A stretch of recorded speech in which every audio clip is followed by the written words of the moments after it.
आज के हमारे इस वीडियो में हम आपको सीता माता की बहुत सुंदर नित्य नेम की कहानी सुनाने वाले हैं। जब भगवान श्री राम वनवास काट रहे थे, तब माता सीता ने 12 वर्ष तक नित्य नेम की कहानी कहने का 12 साल का नियम ले रखा था। राम आए, लक्ष्मण आए, देश के पुजारी आए, नित्य नेम का नेम लाए, आओ राम बैठो राम, तपी रसोई जीमो राम, माखन मिश्री खाओ राम, दूध पताशा पियो राम, सूत के पल का मूठो राम, शाल दुशाला ओढ़ो राम, जब बोलू जब राम ही राम, राम सवारे सबके काम, खाली घर भंडार भरेंगे, सबका बेड़ा पार करेंगे, जय श्री राम जय जय राम। ये कहानी सीता माता रोज कहती थी और श्री राम इसे सुना करते थे। एक दिन श्री राम को लक्ष्मण जी के साथ किसी काम से बाहर जाना पड़ा, तो सीता माता बोली, भगवान मेरे 12 वर्ष का नित्य नेम का नियम है, अगर आप बाहर जाएंगे तो मैं अपनी कहानी किसे सुनाऊंगी। श्री राम ने कहा, तुम कुएं की पाल पर जाकर बैठ जाना और वहां पर जो औरतें पानी भरने आएंगी उन्हें अपनी कहानी सुना देना। सीता माता कुएं की पाल पर जाकर बैठ गईं। एक स्त्री आई, उसने रेशम की जरी वाली साड़ी पहन रखी थी और सोने का घड़ा ले रखा था। सीता माता उसे देखकर कहने लगी, बहन मेरा 12 वर्ष का नित्य नेम सुनने का नियम है, मेरी कहानी सुन लो। पर वह स्त्री बोली, मैं तुम्हारा नित्य नेम सुनने बैठूंगी तो मुझे घर जाने में देर हो जाएगी और मेरी सास मुझसे लड़ेगी। उसने कहानी नहीं सुनी और वहां से चली गई। घर पहुंचते पहुंचते उसकी रेशम जरी की साड़ी फट गई और सोने का घड़ा मिट्टी का हो गया। सास ने देखा तो बोली, ये किसका दोष अपने सिर लेकर आ गई है। बहू बोली, माता जी मैं भी हैरान हूँ, ये कैसे हुआ।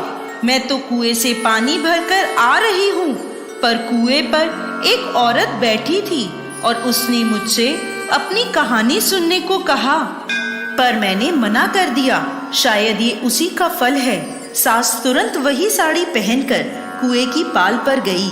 सास को वहां सीता माता बैठी मिली और बोली, बहन मेरी कहानी सुन लो। सास बोली, एक बार छोड़, मैं तो 4 बार तेरी कहानी सुनूंगी। सीता माता बड़ी प्रसन्न हुई और कहानी कहने लगी। कहानी सुनकर सास बोली, बहन कहानी तो बहुत अच्छी लगी, और पूछा, तुम कौन हो। तब सीता माता बोली, मैं सीता हूँ। सीता माता का नाम सुनते ही वो स्त्री उनके चरणों में गिर पड़ी और फिर अपने घर चली गई। उसकी साड़ी फिर से रेशमी जरी की बन गई और मिट्टी का घड़ा फिर से सोने का हो गया। घर पहुंची तो बहू बोली, सासू माँ आपने ये कैसे किया।